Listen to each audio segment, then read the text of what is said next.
and today I am back with Ambre. Last time you left off, I don't remember who we were playing as. Has kind of adopted this little girl. He found her out in the park by herself, and he just kind of took her in, and she found this bedroom that she's been playing in, and she absolutely loves it. So let's get back into the story. The way they organized their weekend allowed for a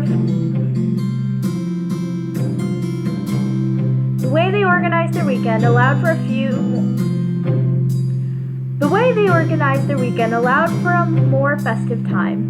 It was the time for outings. It was out of the question for Ambre to get bored, to stay shut in the tight and bleak flat again. She had to have a chance of scenery, so they went to lively places: the pool, the amusement park, the ice rink, the movie theater, restaurants. She had to try everything, and every week was a different universe. Running along at a brisk pace with her impeccably polished shoes, the little girl jumped from ride to ride while hanging on Tristan's arm. It warmed his heart to see her having innocent fun. In front of a smile that big, he could only imitate the girl's good mood despite herself. Every time when she inevitably asked for dessert, a pancake or an ice cream, he would watch her spreading whipped cream on her face out of the corner of his eye. The temptation to lick the dab of ice cream from the tip of her nose or the corner of her lips was nearly too much. That's a little weird. Such a display, both childish and unhealthy, tickled his darkest thoughts, his most pitiful thoughts. However hard he rejected them with all his strength, his hands became sweaty and trembling. His hands confessed his torment. But Ambre couldn't understand. Ambre was a little girl. Only a little girl. There doesn't seem to be something right with that.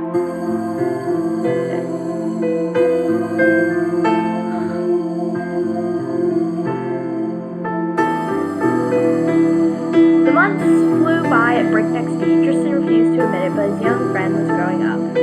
He wanted to ignore the fact, to turn a blind eye, but the unstoppable passage of time had already started to do its work. Ambre was going through a strange crisis. That evening, she was particularly angry and proclaimed vigorously, "I don't want to be a child anymore." "How so?" "I want to become older."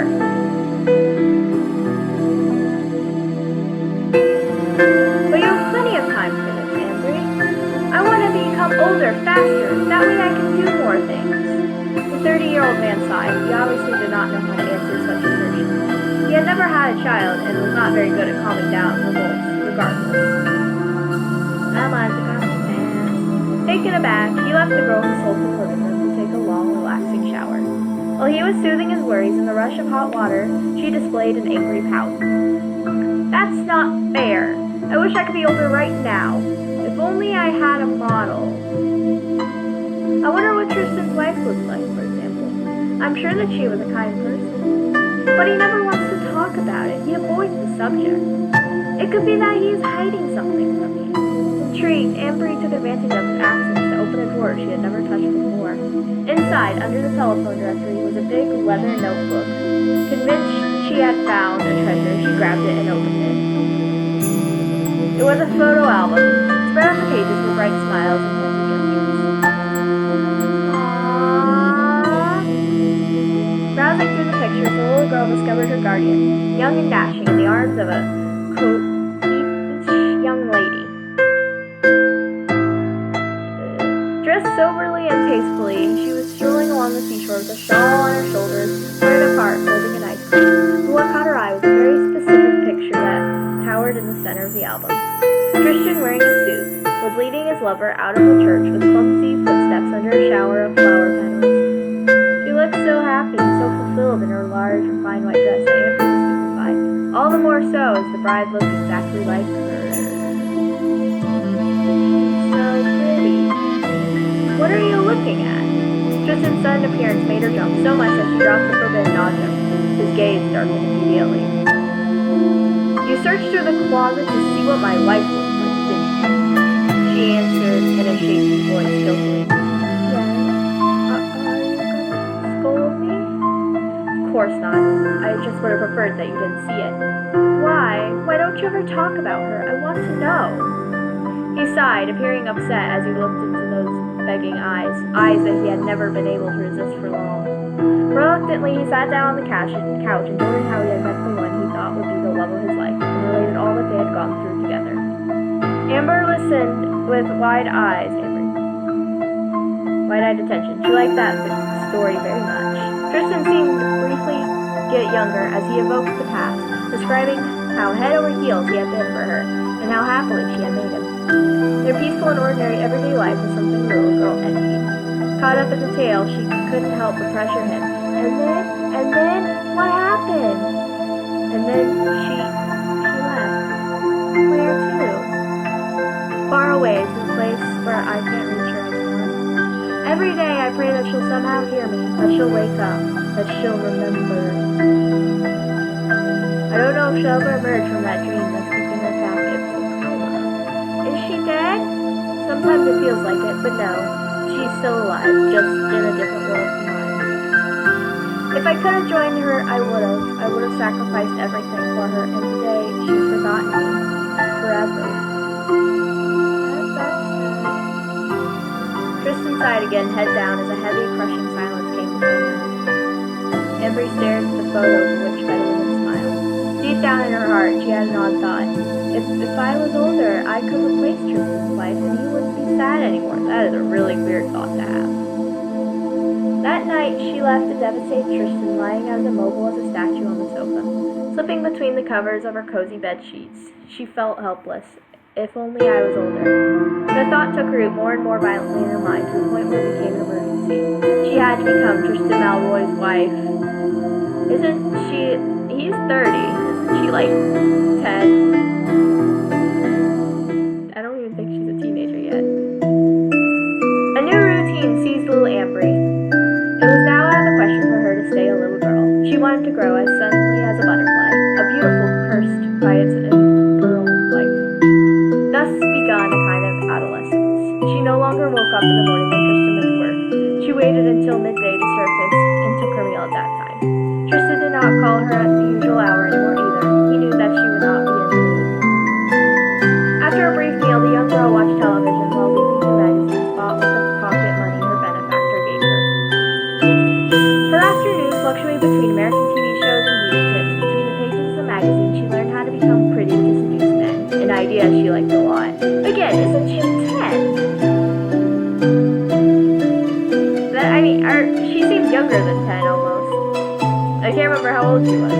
She wanted Tristan to look at her, to take an interest in her in a different way. To be seen as a woman, she had to act as a woman. But she absolutely didn't know how to do this. These magazines, which were overflowing with tips of all kinds, seemed like an Eldorado to her. Through the articles, she learned how to act, how to become a true lady. It wasn't very complicated. She only had to keep a close watch on all of her gestures, and constantly control her every movement, so as to convey them the best image possible. She had to track down all human weakness, every inconvenience, and walk with a relaxed and self-assured air. But not too much or she would frighten. She would crush. Ambre nodded as she was reading what the editor wrote.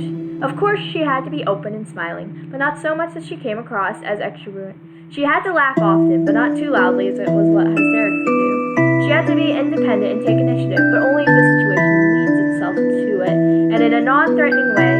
She had to show herself to be as natural as possible while enhancing in all her advantages with a note of makeup.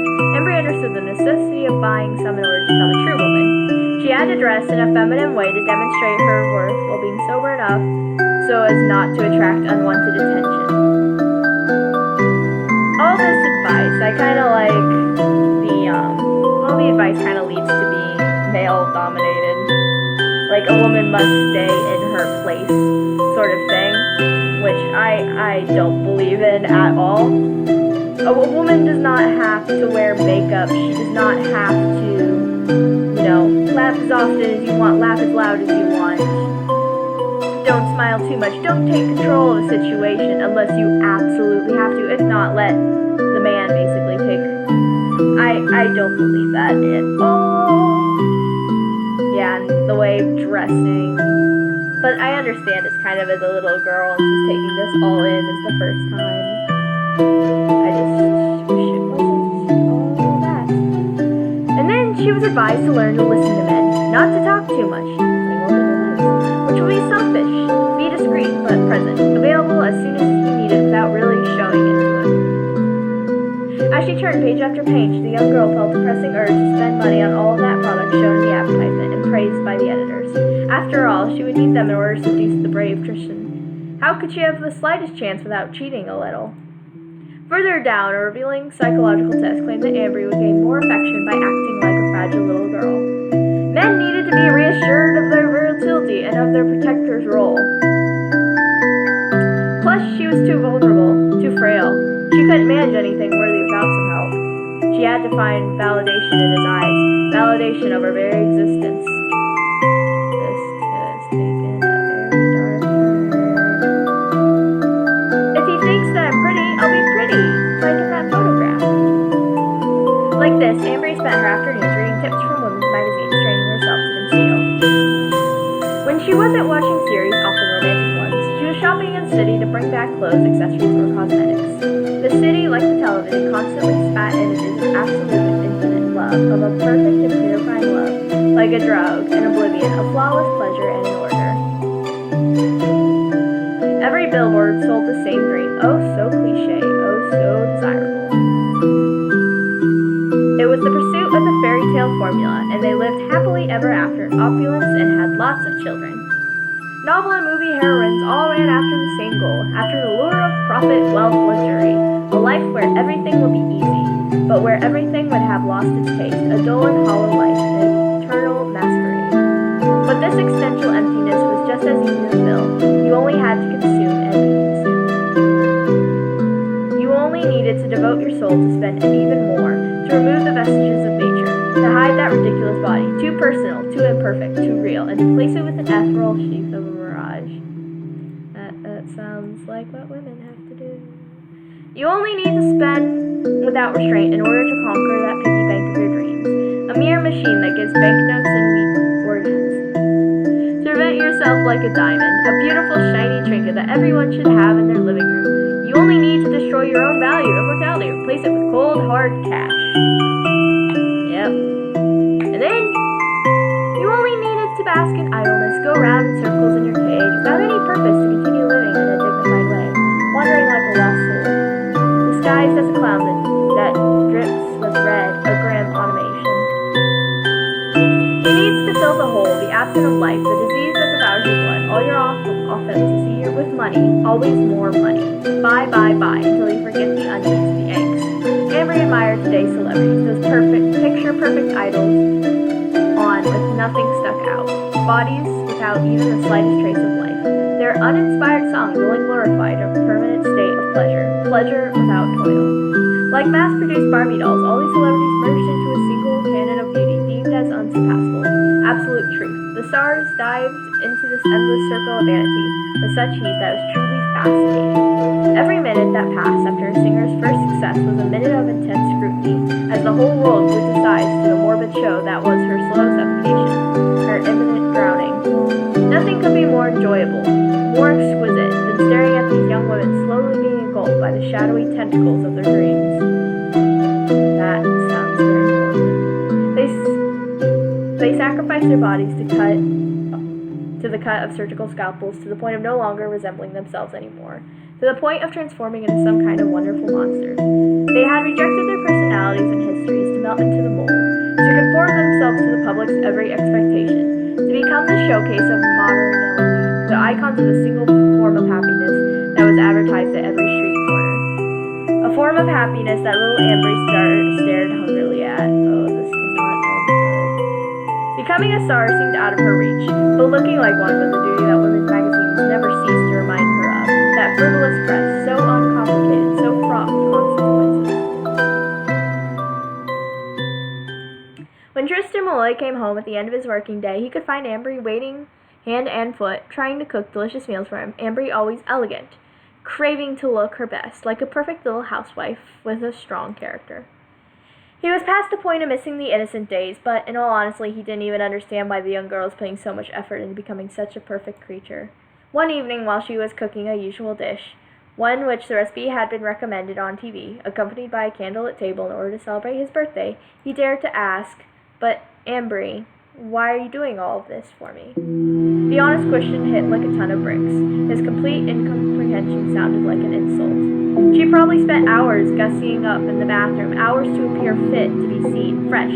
She'd probably spent hours tidying the house, cleaning every nook and cranny until it was spotless. She'd probably spent hours decorating, hours taking care of this god-forsaken roast, laboriously cutting vegetables, and here he was asking her why she was trying so hard.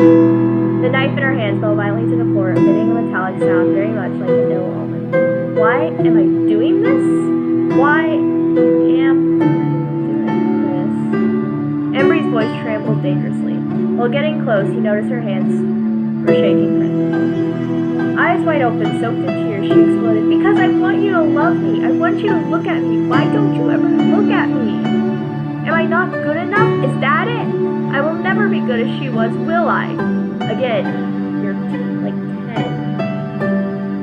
Unless you just look really young, but I think you're still..." But Ambre, who are you talking about? Dumbfounded, Tristan held her in his arms as tightly as he could.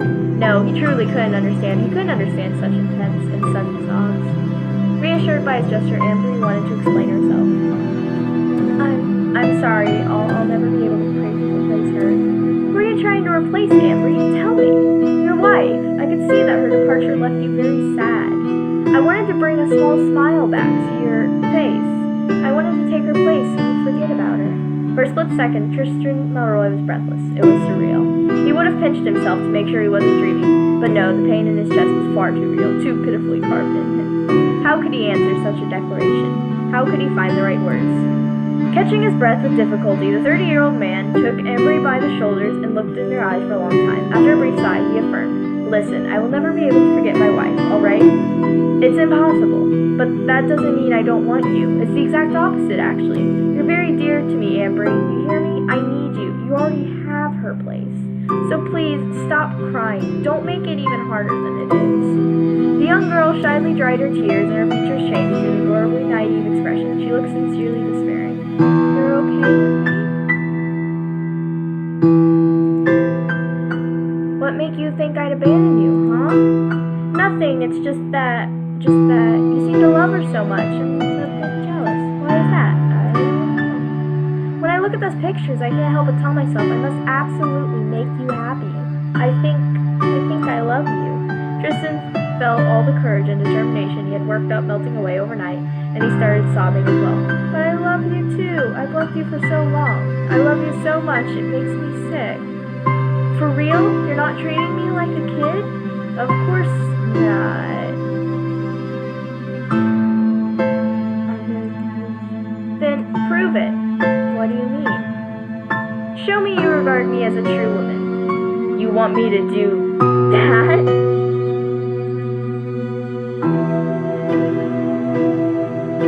"Okay." Amberly silently nodded. She seemed dead set on it, so Tristan softly kissed her lips. The warm and pleasurable feeling went to his head. For a few seconds he felt it as holding his wife in his arms, as if she had come back for real. The delicate skin, which smelt deliciously like vanilla, reminded him of happy days, long afternoons spent laughing in the sun, peaceful evenings under the light of the stars, or by a fire of a shared umbrella to shelter from the storm. She was here, so close, so far, within a finger's reach. He only had to close his eyes and believe in his dream. The illusion smiled faintly at him. As his limit, he embraced him. "If only you knew how much I loved you." He had so many things he would have wished to tell her, so many that the flood of words blocked his throat and nothing could come out. So, for lack of words to make her understand his feelings, he used his body. Well, okie dokie, I am gonna leave it there. Okay, I'm very concerned. Like, cause wasn't she... I don't even know. I'm very concerned about this relationship in many ways. Though I don't know, maybe she is older, but she's appeared as a child. I don't know. We'll leave it here.